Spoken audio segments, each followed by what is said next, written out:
Oi, galerinha! Sejam muito bem-vindos a mais uma aula de História.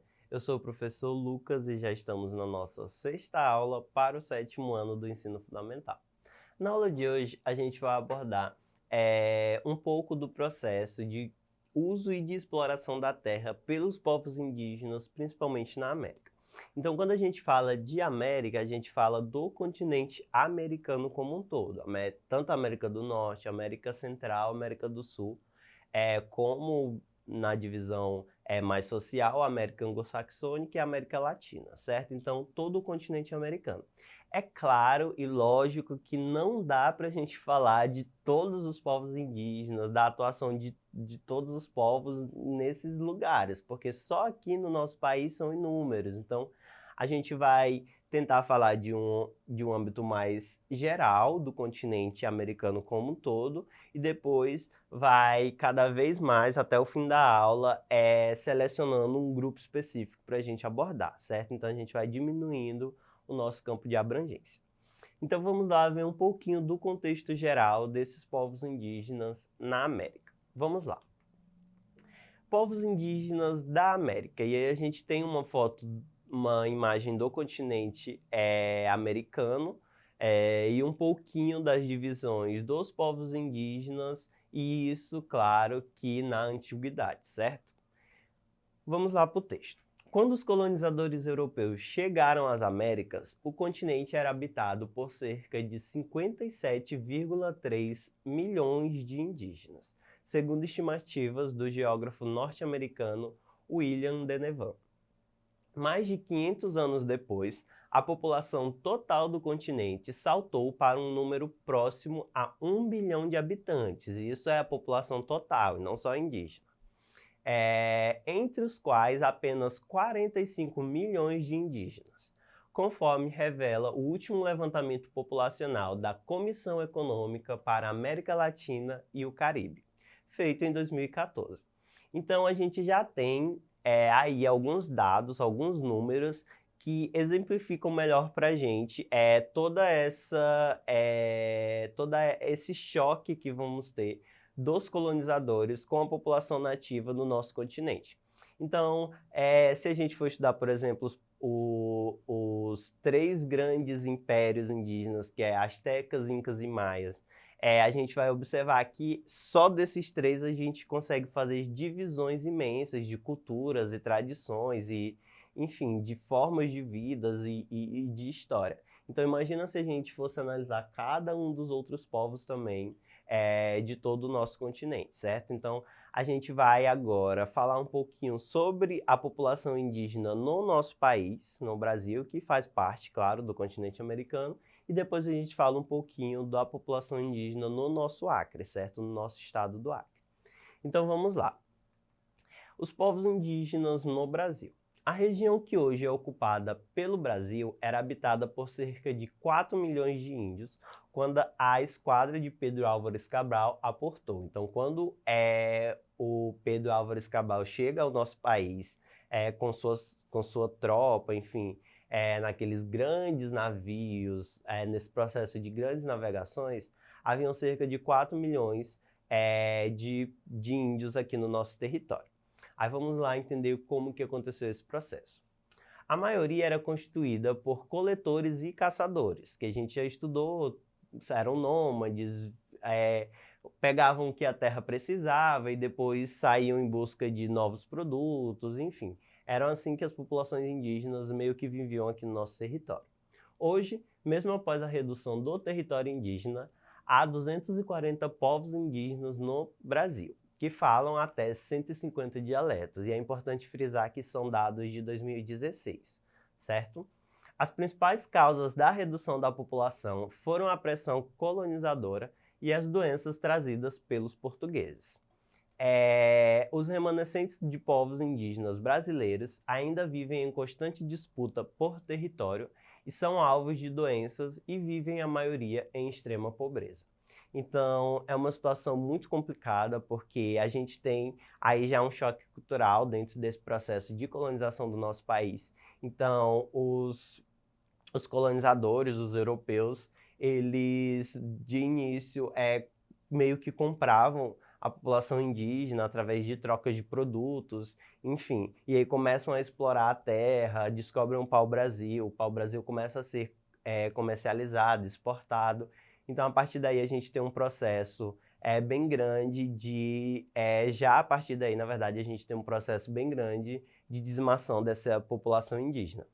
Tanto é que após, principalmente, o início da produção do açúcar, enfim, no nosso país, os povos indígenas eles também foram submetidos às condições de escravos para que fossem trabalhar na produção do açúcar, certo? Na extração da cana-de-açúcar, na produção, enfim. Então, já aí eles são submetidos a essa condição, então a gente tem uma precária valorização dessa população desde o início da nossa história, certo? Que se perpetuam até os dias atuais. Tanto é que, como o texto falou por último aí, a maioria dessa população indígena, ela vive à mercê de doenças, enfim, desse aspecto mais da extrema pobreza, porque não tem uma valorização social dessa população. E isso falando de forma geral do nosso país como um todo, certo? Então agora a gente vai entender um pouquinho sobre como que acontece a produção, como que esses povos se relacionam, e aí a gente vê um pouquinho da população indígena no nosso território acreano, certo? Observem aí. De modo geral, as sociedades indígenas são sociedades sem propriedade privada, de habitação coletiva, igualitárias, descentralizadas politicamente e com status social distinto segundo a divisão do trabalho. Normalmente, os homens se encarregam da construção da aldeia, da guerra, caça e pesca e da liderança tribal e dos rituais xamânicos, enquanto as mulheres lidam do plantio e da colheita, preparam os alimentos e produzem tecidos, adornos e utensílios. Então, de uma forma geral, a produção indígena no nosso país, ela acontece de forma significativa. Eles têm uma cultura, uma tradição muito marcante dentro de seus povos, dos mais variados povos que a gente tem.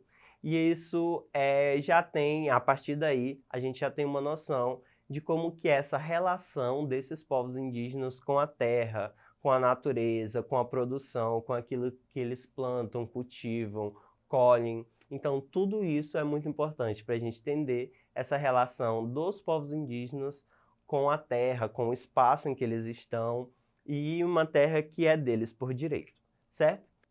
E aí vamos falar um pouquinho sobre os povos indígenas no nosso território acreano. A diversidade étnica dos povos indígenas do Acre está distribuída entre os municípios de Assis Brasil, Sena Madureira, Manoel Urbano, Feijó, Tarauacá, Cruzeiro do Sul, Mâncio Lima, Porto Walter, Marechal Tamaturgo, Santa Rosa do Purus e Jordão. Nelas estão localizadas as 34 terras indígenas pertencentes ao território acreano, nas quais habitam as mais diversas etnias, certo? Os mais diversos povos. Então, eu não vou saber falar todos, mas o Jaminawa, os Manchineri, o Nicuí, Culina, a Xanica, Xaninawa, enfim, todos os nossos povos indígenas que são, de acordo com as últimas estatísticas, 15 povos no nosso território acreano, certo? O maior deles é o povo Nicuim ou Caxinauá.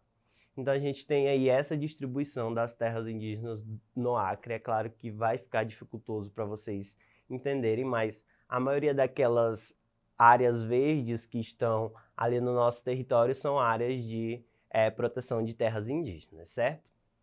Então vamos lá, continuando. Para a gente dar continuidade, vamos falar dois desses povos e entender a relação desses povos com os processos de trabalho e produção da terra, certo? Observem aí, o povo Unicuim, ou o povo também chamado de Caxinauá, certo? Que é mais popularmente conhecido. Cada 2 ou 3 dias, a mulher vai, com outras mulheres que têm roçados vizinhos ao seu, colher banana e macaxeira. Outros vegetais, como batata, inhame e outros tubérculos, dependem da estação e não fazem parte da alimentação básica. O plantio do amendoim é o único feito por homens e mulheres juntos. Normalmente, o plantio é feito pelos homens e a colheita pelas mulheres. Antes do plantio, a terra é brocada, que é derrubada a vegetação, e também queimada. Ambas as atividades são feitas em grupo. Então, o povo Kaxinawá, que é um dos, que na verdade é o maior povo, quando a gente fala em população do nosso território acreano, então é o que tem mais população indígena, que é o povo Unicuim ou Kaxinawá, e eles têm essa forma de produção, de vivência, de cuidado com a terra, onde principalmente as mulheres que têm esse protagonismo no plantio e na colheita de produtos, como a banana e a macaxeira, que são os principais, mas a gente tem também o amendoim e outros produtos que dependem muito das estações, do solo, enfim, de outros aspectos, principalmente vegetais, certo?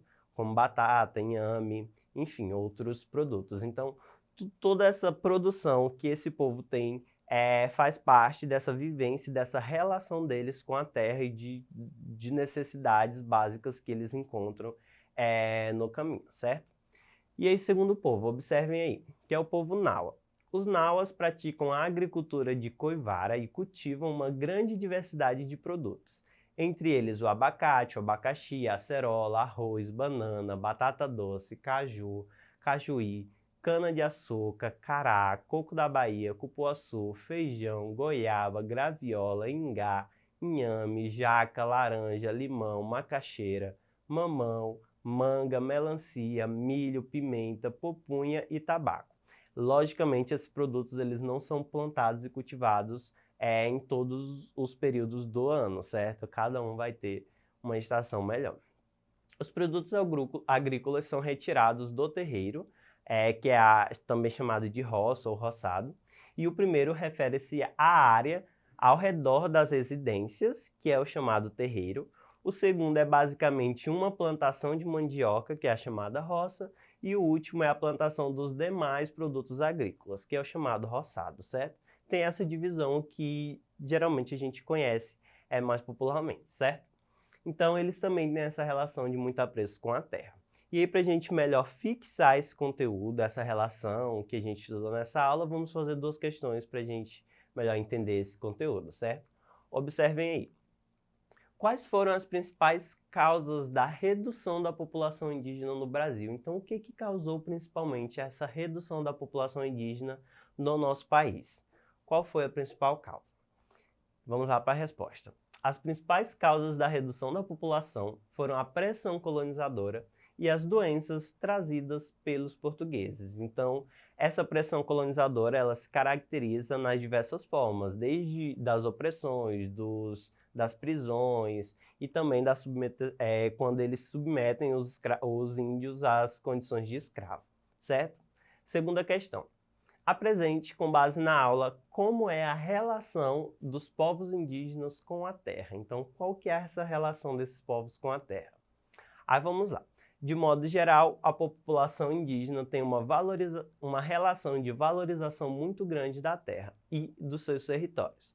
O povo Unicuim, por exemplo, pratica atividades de agricultura com o plantio principalmente de banana e macaxeira, como também o plantio de amendoim, que é o único feito por homens e mulheres juntos. Então, dá para ter uma noção melhor de como que é a relação desses povos com a terra, certo? Então é isso, eu espero que vocês tenham conseguido compreender nossa aula. Para ter acesso a essa aula na íntegra, acessem a plataforma Eduque no site da Secretaria de Educação e a gente vai ficando por aqui. Tchau, tchau e até uma próxima.